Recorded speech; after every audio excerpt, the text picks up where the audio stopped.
Before this incident, I should provide you with some context. I live in Bangladesh. I'm 18 years old. I'm also an atheist. When this story took place, I was 7 years old and in second grade. I live with my father, mother, and my sister. My father is a teacher of a college, a series of well-known semi-military residential school in Bangladesh. Back when this incident took place, he worked in a college called Janidiyar. He was a lecturer there. Back when I lived there in Janidiyar College, was half engulfed into the Sundarban. Sundarban is the largest mangrove forest in the world. It is basically a salty swamp. Stories about supernatural phenomenon inside Sundarban are widely known in our country. The house we were given by the college has a history. During the Liberation War of Bangladesh in 1971, Janidiyar College was an active battlefield and Pakistani soldiers' encampment. They had used some of the residential quarter available at that time to dump bodies of the people that had massacred. Our house was one of those. They had found 17 dead bodies in this house. Suspicious things would often happen. Every few weeks, there would be one or more nights when there would be banging and scraping on the doors every few minutes. Deep into the night, there would be groaning and moaning sound. My parents always discarded them as the wind. I did too, but my sister would always get startled when it happened. My sister and I shared a room. My sister was admitted into another college when she was 12. So when she went away, leaving me to sleep alone in my room. I was 6 back then. One night when I was 7, my parents were out for an office party. I was doing my homework. It was summer and due to low voltage, the fans in the house were spinning really slow. So it was hot inside the house. After finishing my homework, I came outside on the porch, turning the lights on the porch on. Again, due to low voltage, the lights were meager. I walked around the porch for a few moments and remembered I had left the fan of my room running. As I entered the house and leaving the front door open, I heard something that sounded like distant thunder. I paid little mind as thunderstorms are quite common in the summer in Bangladesh. Thinking back on it, I should have. All the windows in the house were open. It took me about 10 seconds to go into my room, turn off the fan and come back. It was when I came back to the threshold of the front door and let my eyes adjust to the meager light and the darkness beyond. Did I see the creature just at the edge of the porch? It stood like a human. If it told me to guess, I would say it was about 7 or 8 feet tall. Its body was covered in what looked like black fur. Its head was that of a dog. I could not tell of which breed, but one with long face and pointy ears. It had yellow eyes. We stared at each other for a while. It bared its pointy teeth a little and made the sound that I thought was distant thunder. I unfroze and immediately closed and bolted the door, went to the kitchen and turned up all the stoves. Then I grabbed the copy of the Quran that we had in a cupboard. My parents had to bang on the door for 15 minutes when they came back. I was hesitant to share this story at first. I have always believed it was a paranormal experience, but when telling the story to others, it's hard to brush it off as just a dog or just my imagination. When I was between the age of 6 and 11, my younger sister, mom, dad and me, we lived on a large farm. My parents rented the place, and though much of the land was used for farming by the landowners, there weren't any actual farm animals on the property. There were acres upon acres of farmland, buildings and barns that hadn't been used in many years, and acres of forest were used for hunting. Being the independent Indiana Jones loving tomboy I was, it was heaven, and I spent most of the days out wandering the area alone. Now, even though there weren't any farm animals, our family did have pets. There were a ton of indoor and outdoor cats that just kind of showed up, and our Labrador, Ajax. Ajax was a big black mutt who still reigned as the best dog I've ever had in my life. He was an awesome dog. I think I was 8 or 9 when this incident happened. As usual, I was exploring. I knew my intention was to go into that hayloft in the biggest of the barn. My friend and I were supposed to go up into it early that day, but he chickened out. So here I am at dusk walking down the long lane back to the black barn, thinking about what will lay before me after I climbed the wooden ladder. I was playing with the blade of long grass in my hand and looking down at it when I heard the low growl. Honestly, I thought it was wind at first. Looking up, I saw a big black dog blocking the lane. Obviously, I thought it was Ajax, my big black dog. I called out and began walking towards him when I heard the growl again. It was a low growl that felt like made my chest vibrate. Maybe I was just being stupid, but I still thought it was Ajax. I started to placate him. "What's wrong, boy? You okay, buddy?" While still taking small steps towards him. As I got closer, I realized how much bigger this dog was than Ajax. I remember feeling an icy cold drape over me. This huge black dog was using his body to block my path. Head turned downwards me, growling with his back arched up and his front paws stretched out as if ready to lunge. Immediately upon realizing this wasn't my dog, I saw Ajax's head out of the corner of my right eye as he came up to stand next to me. Ajax didn't growl. I turned my head to look at him, and I heard my dad saying, "Don't move," in his own human sort of growl. I swear the next few seconds play back in my head like some sort of movie. I was still looking at that dog that wasn't mine when I heard the clicking sound of my dad putting the rifle to his shoulder and hitting the safety. That was the moment I lost all my will. I turned my back towards my dad and ran the few steps to him. In those few steps I heard Ajax bark and the gun goes off. But I didn't see anything. My arms were wrapped around my dad's waist and my face buried in his beer belly. Dad dropped the gun from his shoulder and put his hand on my shoulder, pulling me away from him, making me turn back towards the dog. The thing was, the dog wasn't there. It wasn't laying dead or running down the lane towards the forest or headed to the black barn. I looked at Ajax, who was still looking at the direction the black dog had been, with the fur on his back, of his neck raised, then back up at my dad. All he said was, "It's gone. Do not go in black barn again." I don't know how he had known I had been in the barn earlier that day because he was at work, or how he could have known that's where I'm going at that time because there were a bunch of buildings back there.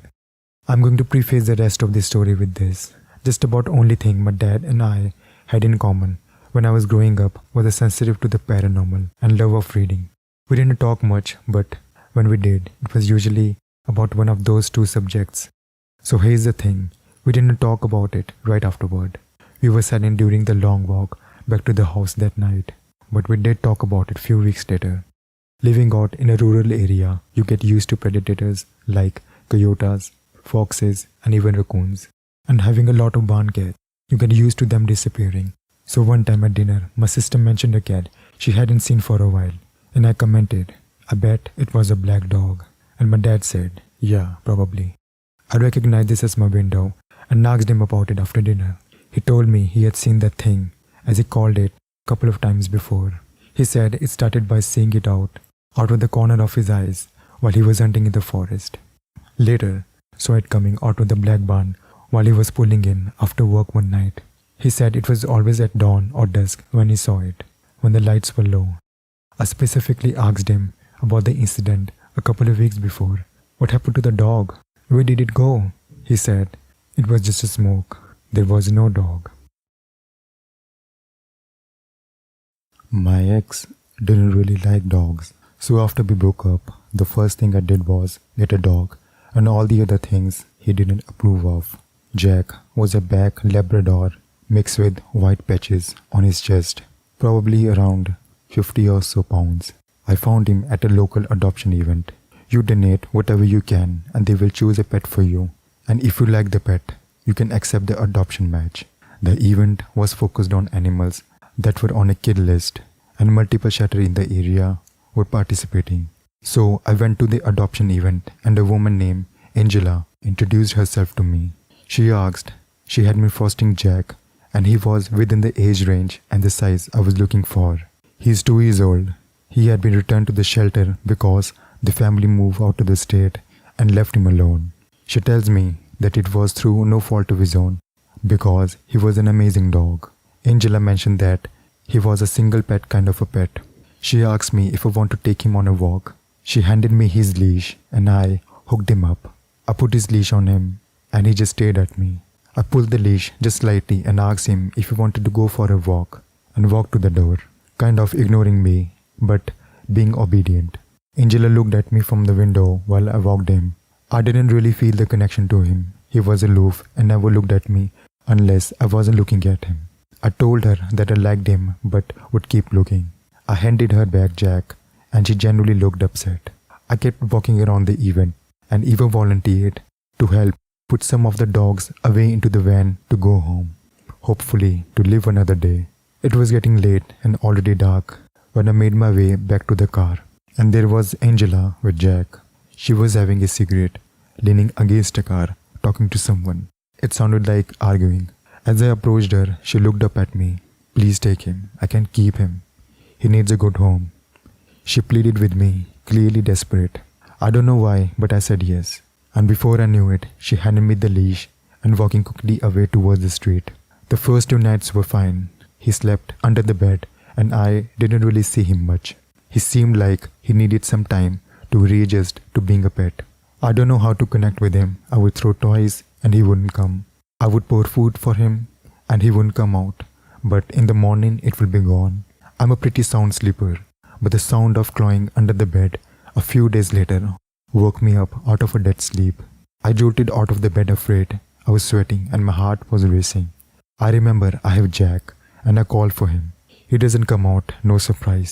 I call for him again and I hear him clawing under the floor and pulling himself out slowly from under the bed, his eyes wide and human-like.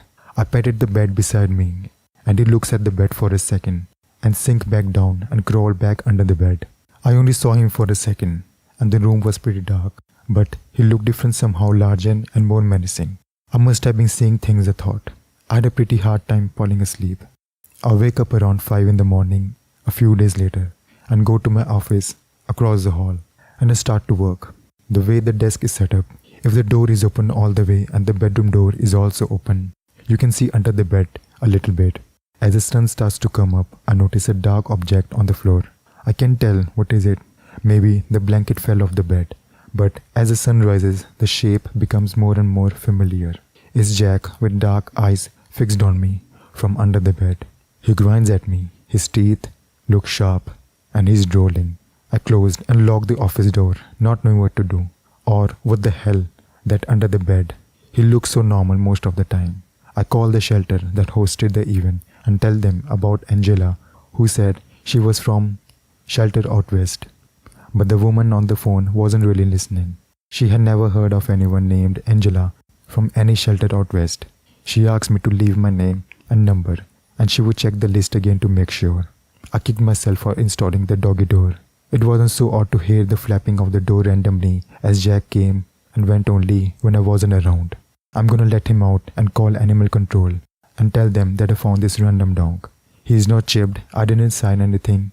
Angela kind of just gave him to me. I was wrecked with guilt, so upset about how much I wanted a dog, and now I'm thinking about doing this. But I don't know what he was, but he wasn't just a dog. I unlock the door and I can hear Jack in the bedroom. The door is somehow closed. I sit in my office all night waiting for Jack to get in.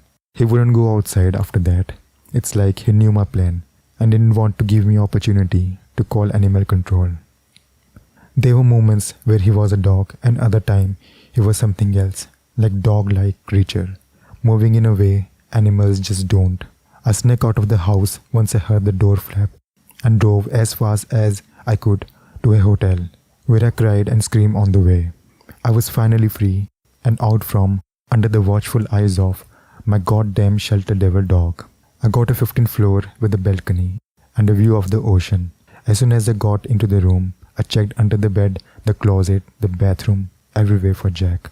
For the first time in almost 2 months, I slept peacefully.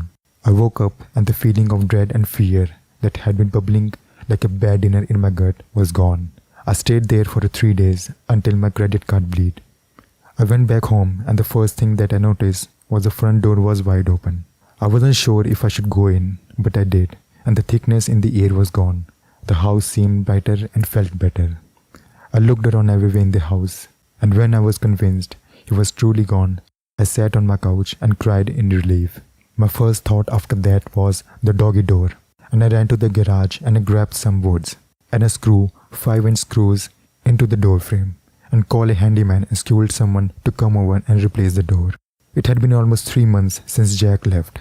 I have stopped seeing him sitting in the corner of the room at night, and I've stopped hearing the clawing dragging sound under the bed when it's late and I'm almost asleep.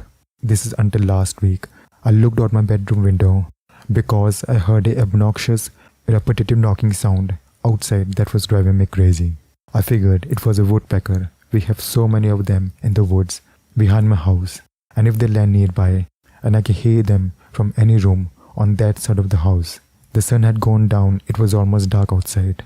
Out of the corner of my eye, I see something moving in the trees, and flash of red with black around it. I focus my eyes, and Jack grins at me, showing big white teeth.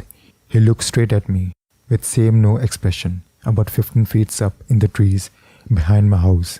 I close the blinds, grab my gun from the safe and put it on the nightstand. I keep hearing the knocking, and I lock the door and pull the covers around me. I don't know how I'm ever going to sleep again. I'm writing this from my mom's house. She only lives 20 or so minutes away from me, and I have been hearing sounds at night here too.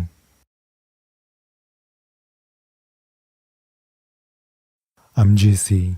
I'm 23-year-old female. I live in my own apartment and I love being alone. I always hated other people's company, and I don't care about bonding with people. I just want to be alone. That was up until recently. I started experiencing a random burst of loneliness. I thought long and hard, and then came to a conclusion a pet would help. I have never owned a dog in my life, so I thought I would give it a try. After hours and hours of research and dog-proofing my apartment, I was ready. I was sure that a puppy would be too much work for me, so I decided on adopting an older dog. As I pulled up to the local animal shelter, I felt a rush of excitement through me. I headed inside and talked to a sweet short lady who told me her name was Stacy. "Hi, I'm looking for an older, calm dog," I said, getting straight to the point. Stacy looked at me with a huge smile. "Follow me," she said. By loud and scary barks, I stepped into the dog room. I clearly wasn't used to being around dogs. We walked by multiple cages and dogs lunging and barking at us, some small, some big. Towards the end of the shop, I stopped and saw him, my dog. It spoke to me for some reason, if you believe in that sort of thing. This dog was different. I crouched down to get level with him after reading his name tag. "Hi, Danny," I said, and reached my hand out for him. 2 hours later, he was in my back seat.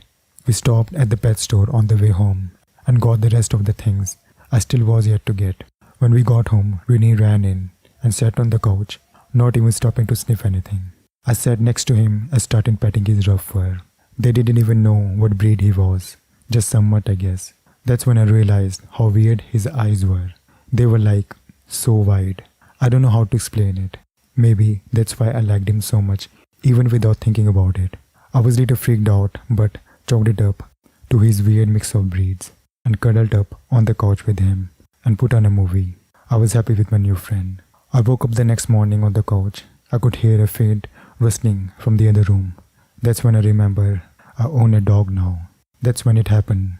I heard my bedroom door open. It was locked. I'm a paranoid person and I lock my bedroom whenever I leave. I sprung up and grabbed a knife from the kitchen in all about 10 seconds, expecting an intruder. I turned the corner very slowly. Danny. Something was wrong. From this point on, I didn't hear any noise from him. In that moment, a whine or an attempt at one came from his mouth. I was shocked at what I heard. It was so deep, more like a roar of pain. I dropped to the floor, crawling over to him to make sure he wasn't hurt by the person who broke in. Still holding my knife, I quickly looked for wounds. Without seeing any, I checked the rest of the house. Nothing. The day went on as normal. I slept in my bed that night. Danny slept in his. I figured Danny was old, probably learned how to open doors in his life or something. But the whine still didn't have any explanation. I fell asleep wondering and woke up in the middle of the night. This is what's scaring me the most while I'm writing this. Danny was standing next to my bed, standing on 2 paws. I screamed as he let out about 10 of those whines. I swear for a second his eyes were gone. I practically kicked him out of the room and locked the door. I've been in here all day. It's 5 p.m. now. I keep hearing that awful noise. I'm scared and starving. I don't know what to do. I cannot call the police. It's a dog. I don't know much about dogs, but they're not supposed to act this way.